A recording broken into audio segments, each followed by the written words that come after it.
You're tuned in to the only all-sports talk network in the Middle East, IsraelSportsRadio.com. Check out the Israel Sports Radio store by clicking on the store tab on IsraelSportsRadio.com. Great items such as t-shirts, hats, books, and much, much more. Price does include shipping, and we do ship throughout the entire world. All major credit cards are accepted to make your shopping experience easy and convenient. So once again, click on the store tab on www.IsraelSportsRadio.com. All right, and welcome to episode 2 of the Beltway Boys. My name is Andy Gershman, and once again, I'm joined by the deepest voice in all of Baltimore sports, Brian Hoffman. How's it going, Brian? Well, I'll tell you something, Andrew. Only you could get me up at 9:30 in the morning for this. Well, it's talking NFL, so that doesn't matter what time. Even though Monday Night Football went a little late, but Ooh. yeah, it's hey, think about it. Sunday night you had that 11:35 Eastern start on that second Sunday night game, San Diego and Oakland. So these sports seem to be taking up a lot of our time these days.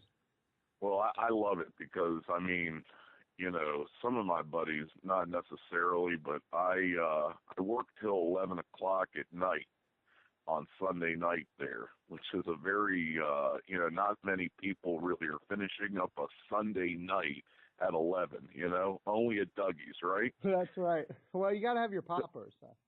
Yeah, exactly, So, I come home with the poppers and I've still got football on till like 2, 3 o'clock in the morning. That's like olam haba, like if something had to be part of the next life to come, may it seriously be football from 1 o'clock in the afternoon, or actually I got a fantasy show at 11 o'clock in the morning there, and till 1 o'clock, and then 1 o'clock till about 3 o'clock. It's not enough for football just to end at like 11, 12 o'clock. How much is another few hours? I think every week there should be a game in Oakland till 2, 3 o'clock in the morning. On a baseball field. Oh, exactly. On a baseball field. And you know what? For the heck of it, even if it's not like baseball season or the playoffs, have the Oakland Athletics, call it like a Billy Bean meets the, Oakland Raiders Day, have a baseball game before it. It'd be good for that city. They're having problems with that stadium now. And why not incorporate some joke like that on a late Sunday night? I think it's a great revenue opportunity. Maybe, your favorite thing is revenue disparity and salary payroll disparity. So maybe you could talk to Billy Bean about that. So there's plenty of games to get to, but as we always do, we'll start with our local guys. So I'm going to let you, since the Ravens actually played a game, I'm going to let you start off by talking about your Ravens and their nice little victory there for your Ravens. Against the Miami team, which, we talked about pretenders and contenders have now lost 2 in a row. What was your take out of your Ravens? Well, obviously, Andy, thank you very much on the congrats. And, a slight congrats as well. I mean, even though it's not a victory, what a game. Your Cowboys, just hanging in there the other night. I thought that game was the best regular season game, in my opinion, since Tom Brady versus Manning a few years back in Indianapolis when Belichick decided to go for it on 4th down. Yeah. You remember that one? Yes. I have those as tabbed as my favorite 2 regular season games. No, but this one, the Ravens against Miami, I'm obviously feeling a lot better than this time last week when we were talking about a loss to the lowly Bills that I potentially have close to my bottom 5. But we both predicted that the Ravens would take this one. I believe a little bit in a knack against certain teams, and we seem to have that even when we go to Miami because that is the home, the U The University of Miami, that's Ray Lewis, that's Ed Reed, you know. And I know Andrew, I know you love Ray Lewis. Yeah, oh yeah, big fan. That's the unofficial home of the Ravens, right? Exactly. We seem to do well in Miami. We won a playoff game there, and the other day things got scary, you know. The good thing is, and I'm sure you're happy as a Patriots fan about this, is the fact that Ryan Tannehill's a joke. Yeah. I mean, he made a very good play, a lucky play on a fourth down. It was actually similar, in my opinion, to the playoff game. The reason the Ravens, you know, were Super Bowl champions partially was the safety for the Denver Broncos. How do you allow, at the end of the game, or on a fourth down, how do you allow even a chance, or on a third and long, how do you allow even a chance for a receiver to get behind you? Right. And there was a play like that helped Miami almost tie the game up there. They had a chance for a last second tying field goal from 57 yards there, and Sturgis just didn't have the leg.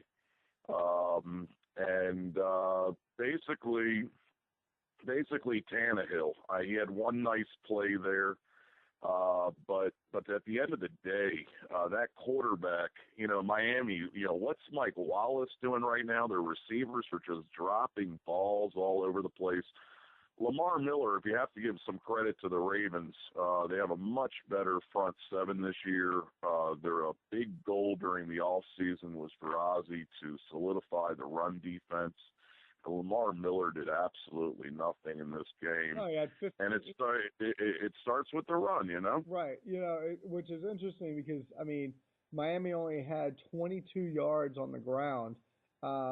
This week, obviously, with Ray Rice healthy and or healthier and back, you know, the Ravens put up 100 and almost 30 yards and rushing offense, including 2 touchdowns.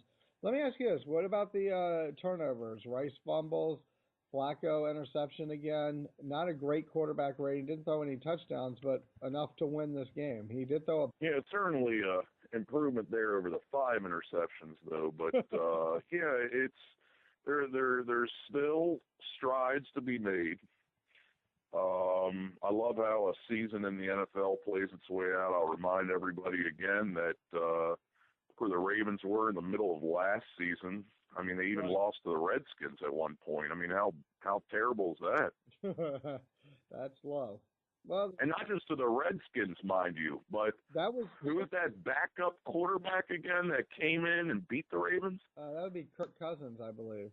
I didn't sleep well for a few nights that week, Andy. Well, you know, what's interesting is that was, I believe that was it in the beginning of that run, with the Redskins. So that kind of, I think, sparked the Redskins, also maybe sparked the Ravens to say, you know. Absolutely. And we'll probably get into the Redskins a bit soon. You know. Yeah, we will. But, you know, we're going to do. My family has an interesting history with the Redskins. We'll get into that. We're going to do our picks later, but just to kind of preview a little bit and go in a little more detail. What do you think about Green Bay coming in? Green Bay coming off a win over Detroit, who was inept on offense, would be an understatement. What are you thinking about Mr. Rogers' neighborhood? Wow, I mean, he just gets it done. The main thing that stood out there, which was something that killed one of my fantasy teams, was Calvin Johnson being a last-minute scratch in the game. He had back spasms. He was ready to go, but it looked like Detroit wanted to hold him back. And once Calvin Johnson goes down, that's gonna be a major shift for that entire offense. Stafford's not going to be the same quarterback. You're now going to stack the box. And you held Reggie Bush, who every time Reggie Bush has started this year, he's looked like Adrian Peterson 2.0. But you actually Green Bay was successful. Green Bay, which is going to be minus Matthews, which I'm looking forward to next week. But Mason Crosby hits 5 field goals. They don't get into the end zone, but they really the big thing, this is so big every week in the NFL. I think injuries are so huge. The reason San Francisco, I don't think it was the lights going out in the Super Bowl that caused San Francisco to come back into the game. It was injuries in the third quarter, the Haloti Ngata, which allowed San Francisco to run crazy, and also an injury to Bernard Pierce. Just like in this game right here, you had an injury to Calvin Johnson. I think that switches the whole tenor of the game. Well, it absolutely does, considering you already had Nate Burleson out with that kind of wacky pizza car injury. So, like you said, you can just key in on Reggie Bush, and it shifts the entire offense. What about Green Bay and the particular matchup against your Ravens? I think we're going to stop Eddie Lacy. I mean, it's interesting now that when I have any kind of time on my hands, like right before we hopped on the radio, I was actually looking at our fantasy team. I'm thinking, do I start Eddie Lacy this week? Because that's the tough thing there, fantasy, is you got to think about the emotions. The Ravens are going to stop Lacy. Meanwhile, Lacy might be your best scoring running back. So you got to keep emotions out of it. But I do think the Ravens are going to do what they did to Lamar Miller. These are young running backs. Eddie Lacy is a rookie. He's had concussion problems already. If you have concussion problems, it's not good to be going up against the Ravens. I mean, we don't have Pollard there anymore. He's on Tennessee. Right. So, by the way, a gritty matchup this week between, I believe, Tennessee and Seattle. That is going to be the head buster of the week right there. Yeah, that should be interesting. So, should I wait to ask you your pick on the game, the Green Bay Ravens, till we pick our? Yeah, let's wait a little bit. I'm just gonna say I might not be sipping the purple Kool-Aid on this one, just to be safe. So on my side of the lovely Beltway, the Redskins, of course, were on a bye week, but that doesn't stop news coming out of Redskins Park. It seems there's some rumblings that you did not hear last year as far as RG3 in the locker room. Apparently some of his teammates are feeling like it's become the RG3 show, and it's all about him. I hear their concerns, but without him, I'm not sure this team goes anywhere. So, how do you think that goes? Because being in Baltimore where Ray Lewis dominated the locker room, that became a rallying cry for the Ravens instead of a negative thing. What do you think is the difference? Do you think it's the years in the league, or what is different about this? You wish the Cowboys had a guy like Ray Lewis in the locker room for 15 years, don't you? You wish every team had. Yeah, I mean, you want that guy that can stand up, grab someone's face mask, and say, you know what, I'm out there doing it. You're going to do it too, and this is how we're going to do it. Now wait, if it's a guy like Tom Brady, though, if you're talking about like a franchise leader, is it okay if he fits well into a dress? I'm not sure what you're talking about, but I was talking about RG3 and Ray Lewis. Well, I was just thinking side thought about how Tom Brady looked well with those pink flags this week. Well, we'll get into the pink flags at some point, because absolutely. I thought it was dirty laundry on the field. I didn't know. I had no idea penalties were being called, or the handkerchiefs that are connected to the players' belts were falling off. It was so hard to see. It really was, and I know that they're committed to the breast cancer awareness. And oh yeah, absolutely. I mean, a great cause and everything. I'm not demeaning that at all. It's just kind of hilarious in a way too. Well, it's all marketing. But go back to what I said before. And all yes. As far as the Redskins with this locker room issue with RG3, do you think it's just because he was he's only been in the league 1 year, and where Ray Lewis, you know, commanded that respect because, like you said, 15 years later, if Ray spoke, everyone listened. Um, With RG3, it's just to me, it's going to be a matter of what he does on the field.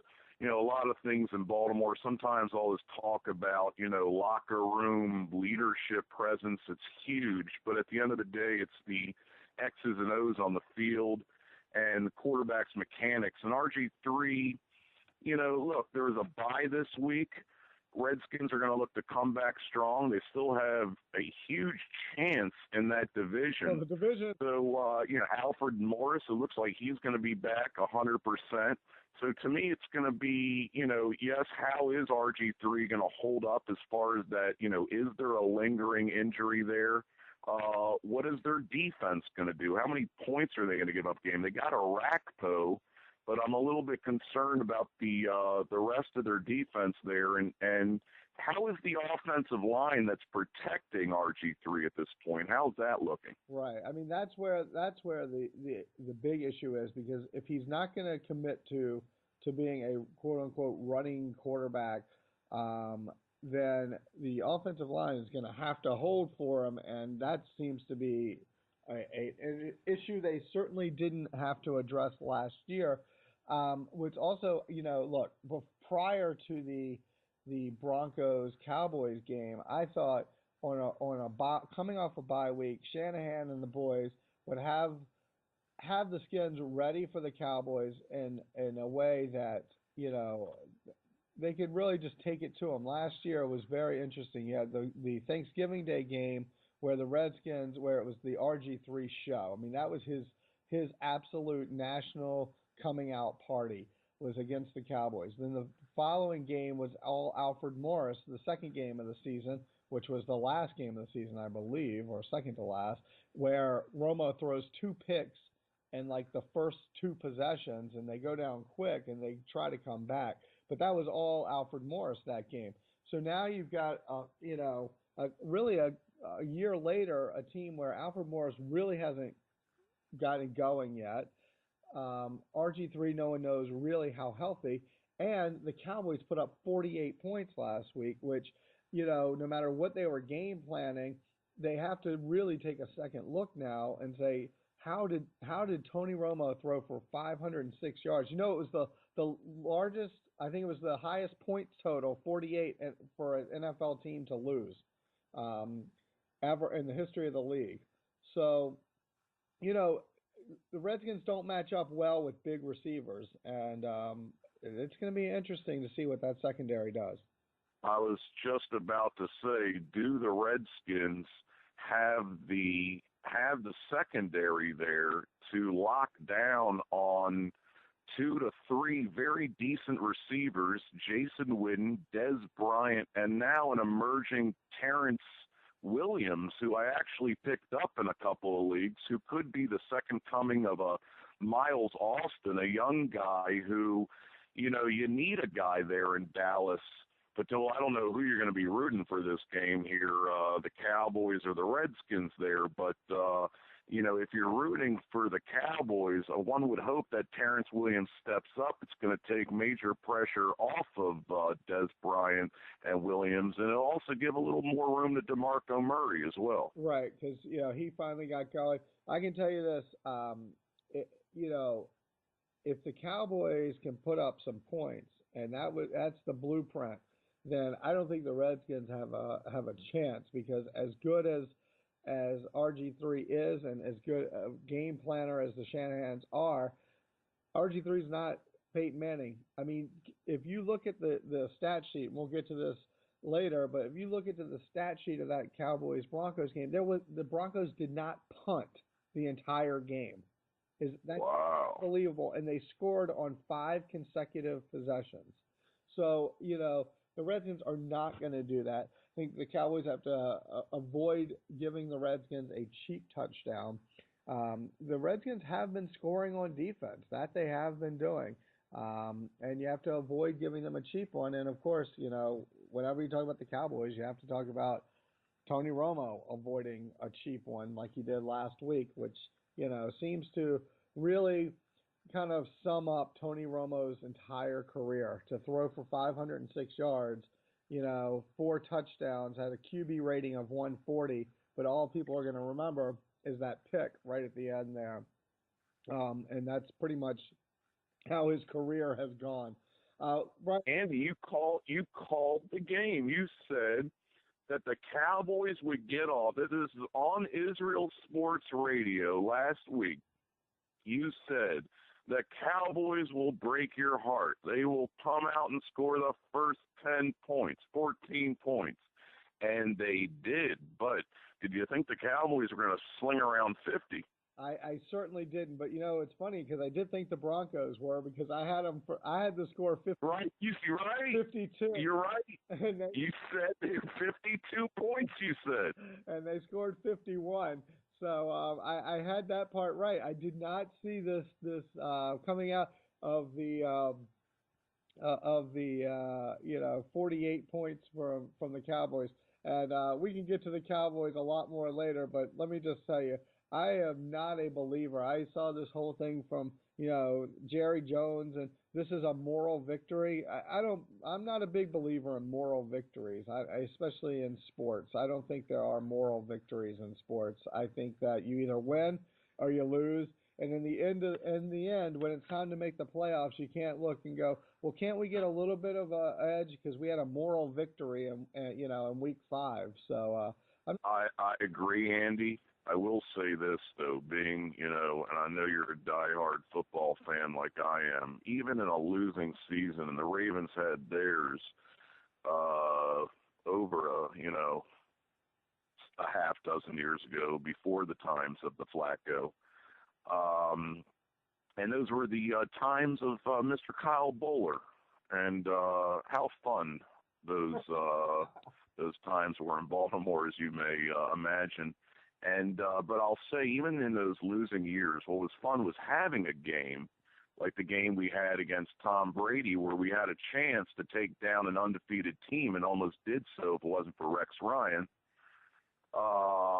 Partially there, if you remember the ending to that game, the Ravens should have won that thing, and it is fun, even if the Cowboys aren't going to go anywhere this season. Like you said, winning is what it's all about, but it is fun still sometimes to bring a sense of entertainment to the fans, like the Ravens did in that game against the Patriots a few years back. Ravens were done, but still it was gripping to watch that game. And I must imagine for fans of Dallas, winning or losing, that just love good football, and I believe it's right there as one of the best regular season games I've ever seen. Truly a one to go down in the books there. Yeah, absolutely. All right, we're gonna take a quick commercial break. We'll be right back after this. We're listening to the Beltway Boys on Israel Sports Radio.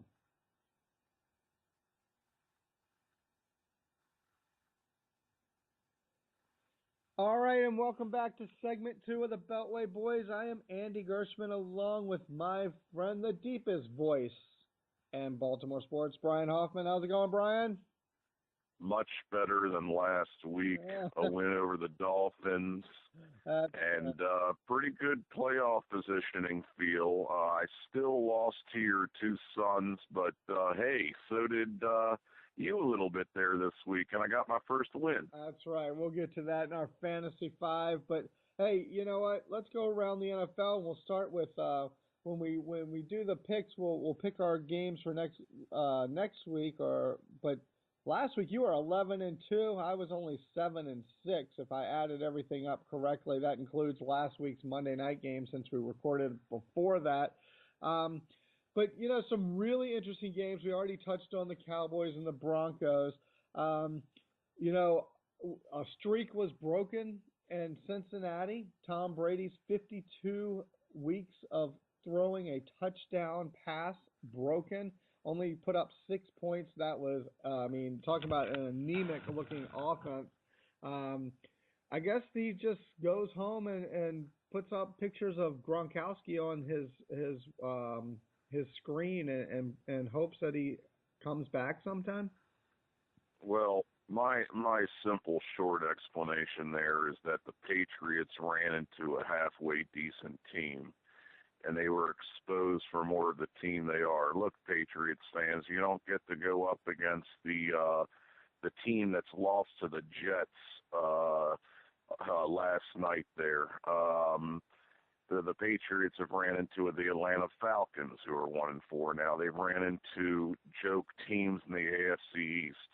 Patriots run into a halfway decent team with a halfway decent defense. I think they're going to be exposed for the team that they are, which is a team that's lucky to be in the AFC East, that's 4-1, that looking at the rest of the AFC East, I mean, now the Jets are going to look like maybe they're going to do something, but the Jets faced Atlanta, so I don't consider the Jets.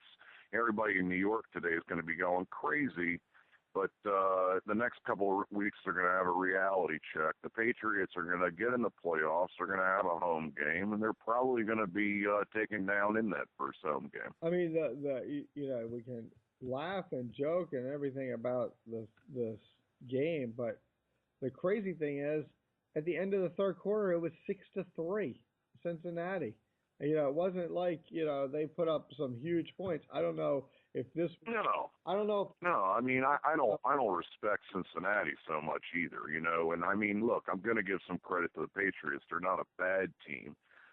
Cincinnati's not great, but we both called the game, right? We both called Cincinnati there. Well, I thought that when we were doing our pretenders and contenders, I thought the Patriots are the worst undefeated team, and hey, now they're not undefeated. So there you go. Speaking of undefeated, New Orleans, we both picked them over Chicago. This team seems to be on a roll now with their coach back, and everything just seems perfect down in Cajun country. I might have to just remind our listeners. I mean, can you call me a gloater sometimes as far as things that I actually talk about with Ari Lewis, where I make predictions? I mean, last week 12-2, like you said, or 11-2. As a matter of fact, if Atlanta there didn't lose against the Jets, I would have been a little bit better. But I told Ari Lewis on Israel Sports Radio that the Saints, who, when I predicted the Saints a couple of months ago to win the Super Bowl, and I did it kind of in passing, I liked kind of the pot odds that I would have on something like that. And they were not even thought of as that much of a contending Super Bowl team. Maybe a NFC playoff team, but I actually chose them to win the Super Bowl. I think the Saints are playing with a little chip on their shoulder. They're not happy. I had a feeling about them because they're playing for their coach. He had to sit out all of last year. I don't know what happened with all that, bounty gate and everything. They were probably, if I have to have a gut opinion about it, there is proof that they did it, but maybe there's just not proof that other teams are doing it too. So I think they're playing with that chip. All right, also, Brian, you have another undefeated team, Kansas City. I picked Kansas City. You had picked Tennessee, actually, one of your few losses. Actually, I think you have 3 losses. That's what it was. Okay, so one of your few. Right. Was Tennessee. Kansas City, we said last week, you change your coach, you change your quarterback, you change your whole franchise. What do you think of what's going on there? I didn't have a lot of respect for Kansas City in the beginning of the season. I thought they were beating, weak teams. I still think they're beating relatively weak teams, but they're not losing to anybody, and every week I get a little bit more respect for them. I get a little bit more respect for Alex Smith. Tennessee's not a slouch. I picked Tennessee to win this game. The difference to me in this game, and by the way, yeah, like 11-3, go figure on a day where every time I talk about people winning, I ought to go to Vegas a couple of times, you know what I mean? But whenever I would do that once in a blue moon, of course I'd be wrong. Football is people out there, probably keep your money in your wallet. Don't listen to me or go, opposite. But hey, this week, 11-3, you would have done pretty well. Hey, I took the Raiders over San Diego. I was on a roll. Even when you hear that the Raiders have released Matt Flynn. I guess now that Pryor is back and healthy, and the Flynn versus the Redskins. Maybe Matt Flynn will be dancing on the stars with Kyle Bowler this season, or he could be dancing on the Jaguars sideline. Who knows? Or Blaine Gabbert could be playing football for a Jewish day school. Well, I hear he is going to try out for the Jerusalem Kings coming up here shortly. There might be a little bit of a quarterback controversy there. So I mean, the Raiders, again, it's funny. I was telling somebody this the other day.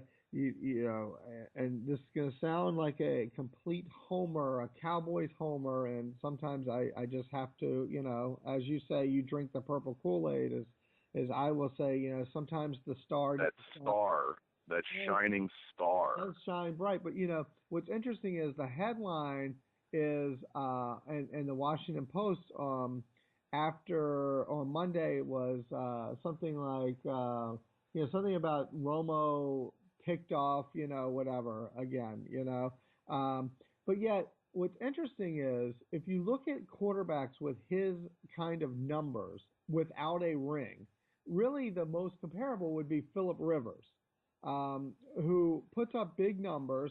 Now he's taken his team into the playoffs. I get that. But Rivers pretty much did the exact same thing against the Raiders, threw a pick six, and really sealed the deal for the Raiders. That, it's such an interesting contrast there, and what people's emotions towards someone wearing the star on their helmet versus wearing a lightning bolt. To me, it's about the system. Right. The difference between a guy like Romo and a guy like Flacco is the system around him. Flacco, in my mind, has been gifted to have guys like Ray Lewis, John Harbaugh, Ray Rice, a great defense, playoffs for the last 5 years, winning at least one game in each of those 5 seasons, with trips to 3 AFC championships and a Super Bowl ring. If Tony Romo had that supporting cast, he might have won a couple Super Bowls. But I've always contended that if Tony Romo played for the Rams or the Chiefs or someone else, he would be thought of in a very, very different way. If he put up the same numbers in those cities, but it's the Cowboys, where you've had Aikman and you've had Staubach and you've had other legends walk through that tunnel that, it gets kind of blurred there, reality versus Cowboy reality. And Andy, I'm gonna disagree with you a little bit there. I would still have Romo above guys like Bradford from St. Louis, Gabbert of Jacksonville, Pryor of Oakland. I might even have Romo over an RG3 just because I like the prototypical pocket passer. And I might even have him over Kaepernick. No, I agree. No, I agree with you there. What I'm saying is that in the public eye, that his persona, his relevance in the league, his stature in the league would be much higher if he was not a Cowboy. That, when you tell people, do you know that career-wise, Tony Romo is in the top 5 QB rating in the history of the league. And so when you tell people that, especially Redskins fans, they immediately go to, NFLreference.com to see if you're lying, because they cannot believe it. But it's just because of all the nonsense that goes around Jerry Jones and the Cowboys that you just automatically feel like Tony Romo is a loser, period. Because he has only won one playoff game. Unlike Flacco, he is, people have that image of him dropping the ball as a holder in Seattle, in the field goal with Seattle. That's what people remember. So it's a very interesting dynamic there. Jerry Jones has spent so much money on guys that haven't panned out. Des Bryant, let's face it, is great when he's on the field. I would say the same with DeMarco Murray. That team, I have question marks a little bit with their general management. When you just don't make the playoffs for this many years, you got to say, Jerry Jones, about time that you kind of let other people do the job. It's interesting because Baltimore, the Ravens love Jason Garrett, coach. They're the Cowboys now, and wanted to bring him in when we fired Billick. Harbaugh was not the first choice. Garrett went to Dallas, stayed in Dallas. We took Harbaugh, and we in Baltimore have a little bit of fun with that. We laugh a little bit about that coaching move there because, Garrett, I don't know, he got to be done soon. If Dallas doesn't start, this got to be if Dallas does not make the playoffs this season, I got to think Garrett got to be out of there. There's going to have to be a rebuilding situation there in Dallas altogether. This is getting ridiculous. The problem is that nothing will change in Dallas until the general manager changes, and we all know the general manager is not changing. That's the biggest issue right there, because what happens is you have an owner who is your general manager who has the biggest ego in the world, who cannot admit when he's made a mistake. So instead of maybe negotiating a better contract with Romo, a more realistic, he goes out and gives him this, crazy contract because it's basically like, I picked him from the beginning. I'm going to live with him. I'm going to die with him. And it's the same thing. I think Romo there, this is where we're disagreeing a little bit. I think, like Flacco, the market is kind of defining Romo, and I think Romo's okay. I think the problem Jerry's having is the rest of the team. Got to build something around Romo. Well, I agree with you there, but I'm just using Romo as an example of Jerry's ego because Jason Garrett is the same. It falls right in line with that. He is who he wants to run this team. Now, whether that's because he's just his puppet, I don't know. Whether, for whatever reason, though, he's gonna live by that decision and he's gonna die by that decision. And you talk about guys around him. You mentioned Des Bryant. Des Bryant, puts up some interesting numbers, some great numbers, like you said before. If he's on the field, Des Bryant has never made a catch that matters. If you ask me, when the game is on the line and you need someone to make a catch, Des Bryant has never been there for Tony Romo. Jason Witten has, but Des Bryant is not. But that's enough of my Cowboys rant. How about this? I lit a little fire under you there. I like that. Well, how about? I like that passion there. It's great. I can't figure out the St. Louis Rams. I almost said Cardinals. St. Louis Rams. Are they? I mean, they gave up. They're about the same. Cardinals and Rams, basement of that. Well, I'll give the Cardinals a little bit of credit later. St. Louis. They Jacksonville puts up 20 points. I mean, they actually look like a real football team, but then you think it's just the Rams. Jacksonville. I mean, two bad teams. I'm looking at this.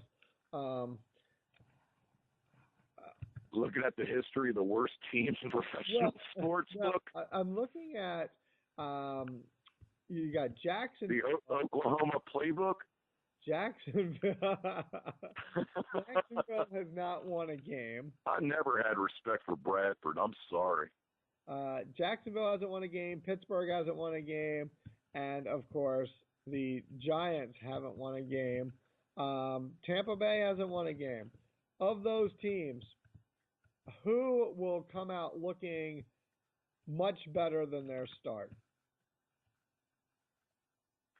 I want you to go through those teams one more time because I was expecting a different question. Okay, so you have Pittsburgh at 0-4, Jacksonville at 0-5, right? Giants at 0-5, okay, Tampa Bay at 0-4.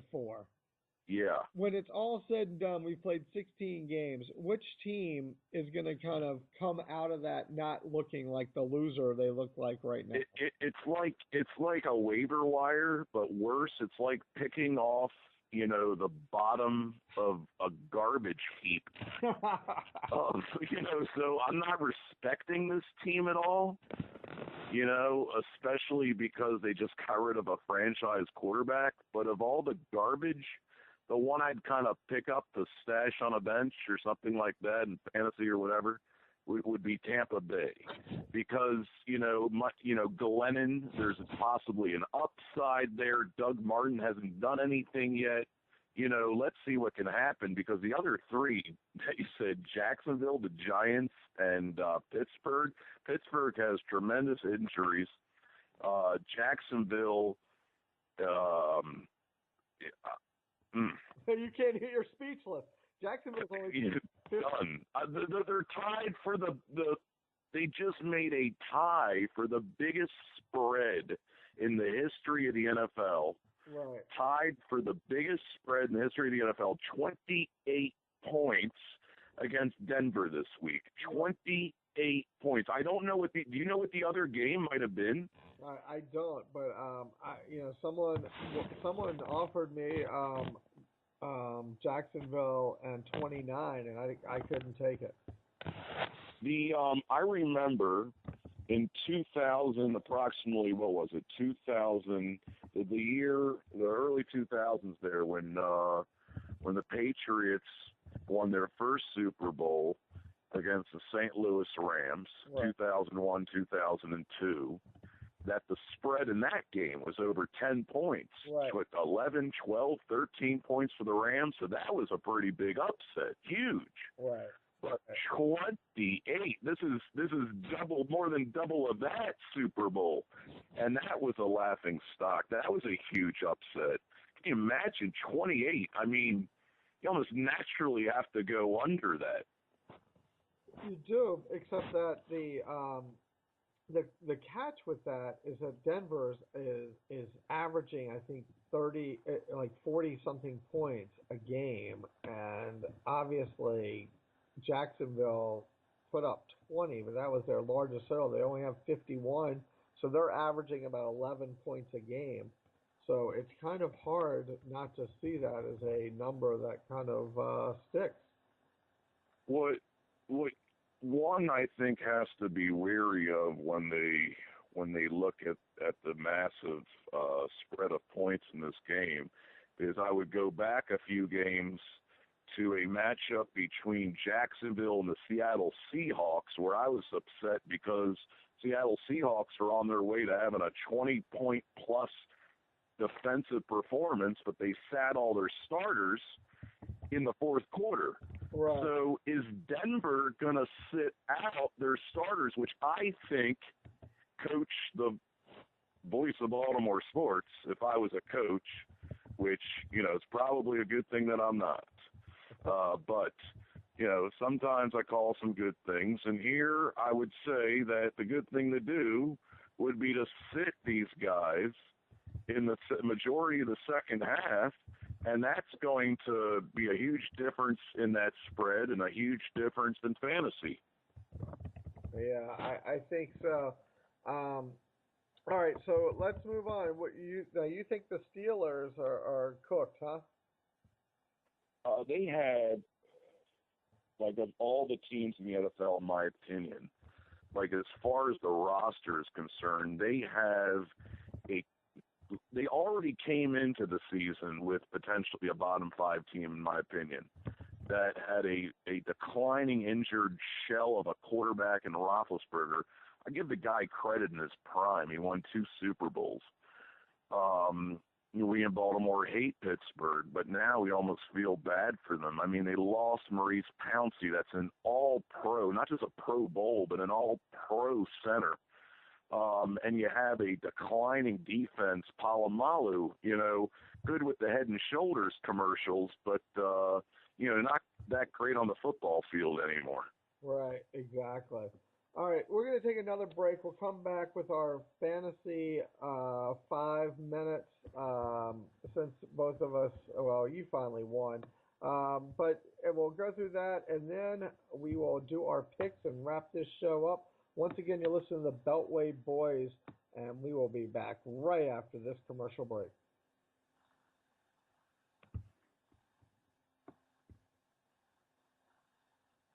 All right, and we are back, the Beltway Boys. My name is Andy Gershman. Again, I'm with my friend, the deepest voice in Baltimore sports, Brian Hoffman. Brian, you finally got off the Israel Sports Radio Fantasy Schneid with your first win, and I took my first loss. You mentioned it earlier in the show. Calvin Johnson is a late scratch, which killed me because my quarterback was none other than his quarterback. And so I had nothing going there, nothing from Calvin, and yeah, just a bad week all around. But if I had to lose to anyone, it had to be my 13-year-old. How does it feel, dude? How does it feel to, which one was this? Was this the one that took me down last week or took me down in the first week? Took you down last week. Okay, I mean, and he took Houston with the Houston defense with his second pick in the draft. Am I correct? You are correct. A defense that put up 0 points last week. And he's still 3-2. And how does it feel like when you wake up in the morning and you have that like fantasy, experience, your fantasy football experience? How does it feel to lose to that team that drafted Houston in with their second pick? Well, like I said, at least it's my son, I guess. I think also if I'm looking correctly at our fantasy site, under the biggest blowout would be him beating me is the biggest blowout of the week. So was there any kind of like a house wager on that? Is there any revenge you're going to now be seeking against him in the house? Well, he did have to clean his room yesterday, extra special. So, so he beats me. Let's see, Ari Lewis picks up his first win as he beats Ari Bluestein 94-88.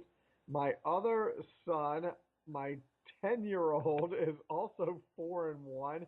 He is technically in second place. He beat Effie 92-78. The bus, of course, takes his loss to you and a big put up for you, 106. And then Yossi G is at 4-1 as well. So, this week was really tough for me. I don't know.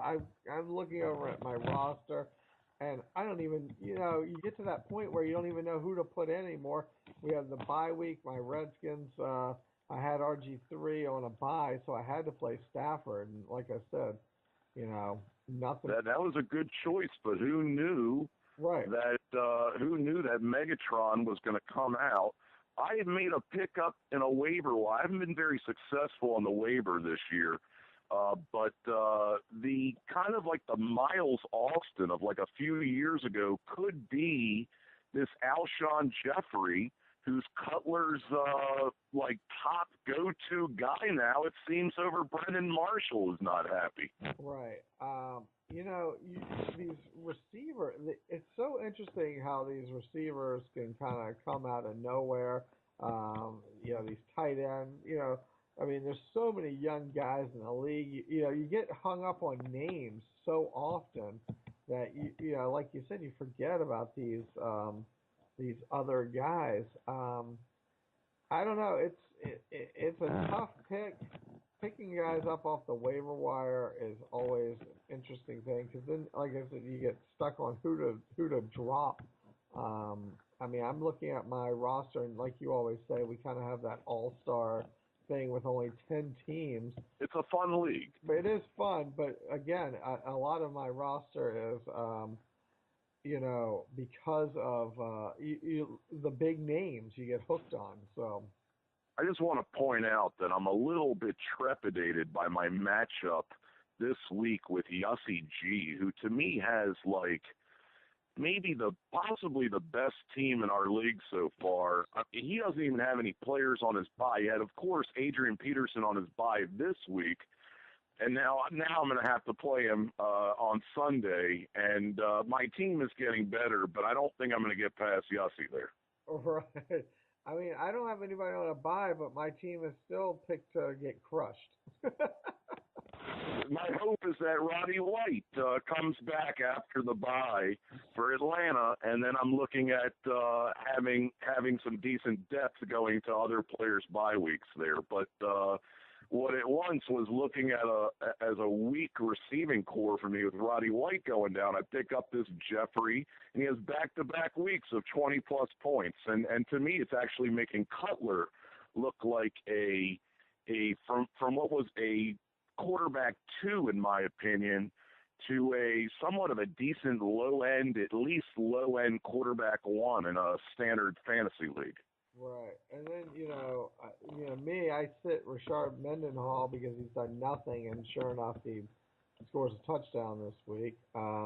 Oakland's defense has still been good for me. They put up 18 points last week, which is quite impressive for when you think Oakland, you certainly don't think defense. But yeah. Well, once again, to point out the dump truck of Jacksonville, in one league I had to go up against the St. Louis defense, which scored 20 points this week in a standard format. That's out of St. Louis, which a pretty decent team could actually pick up off of the waiver as a free agent this last week. Yeah. So we'll see how this all plays out. Fantasy football, it's I try not to spend too much time on it, but I certainly, I have to admit, when that ticker is going by, I am always watching on who scores and who doesn't score. Do you play other fantasy sports, just out of curiosity? Oh yeah, absolutely. Baseball, I love it. I actually was not in a league this year. But I do enjoy fantasy baseball. Way different animal. I mean, because one has to look into, is there going to be a rain delay? If there's going to be a rain delay, then one has to potentially sit a player. And there's definitely more of a daily maintenance of that. Football might be slightly easier in that you just do minor management tweaking of a team during the week. But baseball, that is tedious. Yeah. So, we'll have to see. Like, my kids are playing hockey. They're playing basketball. I'm like, it's just too much for me. Oh yeah, I mean, the basketball. Put a team in Baltimore, and that'd be something I could get into. Baltimore, unfortunately, right now will probably not be at a point to support a NBA or NHL franchise. So we just go. We're happy to be with our birds. Yeah, well, I know the birds. Freddie Garcia didn't do too bad last night. But speaking of birds, we're gonna take a quick break and lastly do our picks and wrap this up. We got about 4 minutes to go, so we'll be right back after this commercial break. Was that a baseball reference there? Yes, it was. We gotta come back real quick and do these picks quickly because we'll do picks really quick. Yeah. Okay, cool. We'll see how good you got to come back there on the picks. Okay. I'll mention it. All right, and we are back, and now we're going to do our picks. Brian, you killed me last week. You were 11-3. I was 7-7. So we will, see if I can't bounce back here. Atlanta and Miami, it looks like, are on a bye week. It's a marathon, Andy. You got some catching up to do. What can I say? That's right. But I think Atlanta and Miami both deserve a bye week. All right, so let's do this quickly. Giants are visiting the Bears. Giants and the Bears. That's not even close. I'll just say the Bears. That's right, until the Giants prove us wrong. Bengals at the Bills. Bengals. Oh, we're in agreement here. Lions at the Browns. Lions at the Browns. The Browns are the Browns. They lost Hoyer. They're back down to Brennan Whedon, but they got a chance. That's in Cleveland. It is in Cleveland.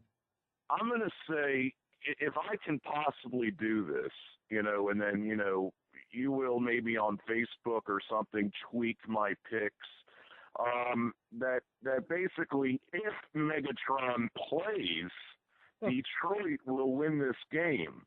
If not, I think Cleveland has a chance. Is it possible I can do like a conditional like that, Andy? Duly noted. Okay. Okay. All right. Raiders at the Chiefs.